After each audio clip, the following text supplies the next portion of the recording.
She told her sister she was picking up her son Maddox from her estranged husband's house. But 3 hours after that call, Jackie Waller still wasn't home.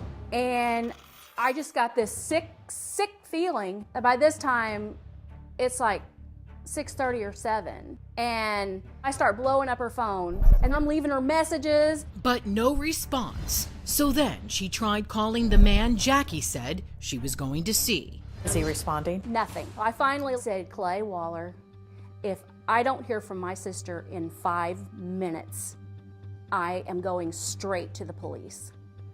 And he said, so, well, you know, the phone rings.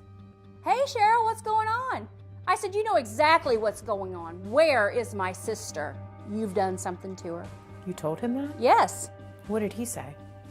Well, I will, if I see her, I'll let you know. I'll tell her to call you. Click.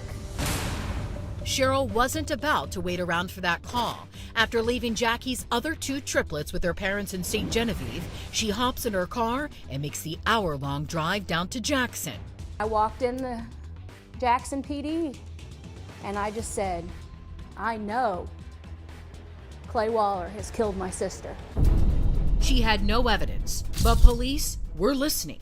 Most agencies will tell family members, look, you got to give this 24 hours, at least. It had only been a couple hours at this point. Due to the circumstances of they had been at the divorce attorneys, something just didn't seem right from the get-go with this case, so we started working. In fact, right away, Jackson police sent a sergeant out to question Clay. The interaction is recorded. When was the last time you saw her? I was with her all day. Were you? Yeah. Clay tells the officer Jackie met him at a drugstore sometime after 11 a.m., then had lunch. After that, they split up until 3, when they met back up at their attorney's office. Okay. I mean, it was a good conversation. She didn't act like she was upset or anything? No. He says after the appointment, Jackie came over not to pick up her son, who Clay says is actually staying with his girlfriend in Illinois, but because she just wanted to discuss the divorce. The last time you actually saw her here? We took a nap together. I don't know, and then we got in an argument over this makeup. Okay. Okay. It wasn't bad. She took off walking. She just walked off? Yeah. Did you go try to look for her in your car then? Yeah, I went down the hill. I didn't see her, and then I went and got a soda to cool off. He says when he got back to his house sometime after 6, her car was gone. Should I keep trying to call? I mean, probably. The story sounds suspicious, and just hours later, authorities began assembling a team of seasoned investigators known as the Major Case Squad. Well, the Major Case Squad consists of like 7 different departments, and it was developed with the goal of taking the elite detectives, crime scene people from each agency, and putting them together. It's the best of the best. It is. And almost immediately, the team finds one very big clue. Jackie's car abandoned on this interstate, one tire flat, as though it had been blown out. Maybe she flagged down the wrong person for help. I mean, it was possible that someone could have kidnapped her from the side of the road. But that scenario became a lot less likely when investigators took a closer look at the flat tire. We had somebody come in from Missouri State Highway Patrol who could tell us that the rim was not in any way damaged. So she hadn't driven on a flat tire. It had clearly been punctured while stationary roadside.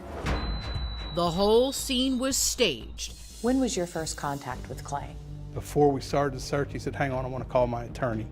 And immediately after he got off the phone, he made a comment that we couldn't search the car or his house. Not even 24 hours after Jackie disappeared, Clay Waller had lawyered up, so detectives quickly applied for warrants to search Jackie's car, Clay's truck, and the house where he was staying. We had one later that afternoon. Lieutenant Jeff Bonham and Agent Brian Ritter of the FBI were there during the subsequent searches. What did you find? Well, we happened to be standing by the car, and Agent Ritter looks over and says, hey, that looks like a blood spot on the back of her car. And when investigators searched Clay's truck, more blood smeared on the inside of the driver's side door. Both samples are sent to the lab, and unbelievably, when the results come back, Turns out to be fish blood.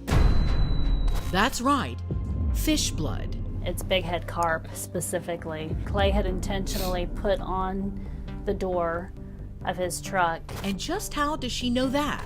Just did that in fish blood. He recorded himself with his cell phone doing this, saying that he had just put that fish blood there, basically as a test for law enforcement. I want to see if they would be shady or not.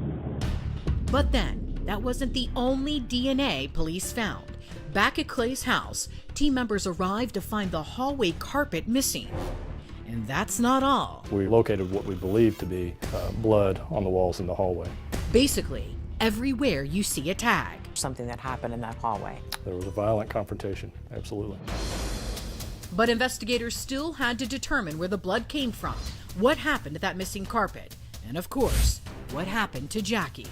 Then, I'm looking around in the basement and I see this crawl space, and there appears to be like a disturbed pathway where the dust and dirt is. And I was like, hey, we've got to look in this crawl space. up next, what do police find beneath the floorboards? He crawls back up and says, you guys ain't gonna believe it. Hey, honey, it's Sunday afternoon. Been missing since Wednesday. Please, get this message. Please call me. I don't know where you're at. I miss you so terribly. Please call.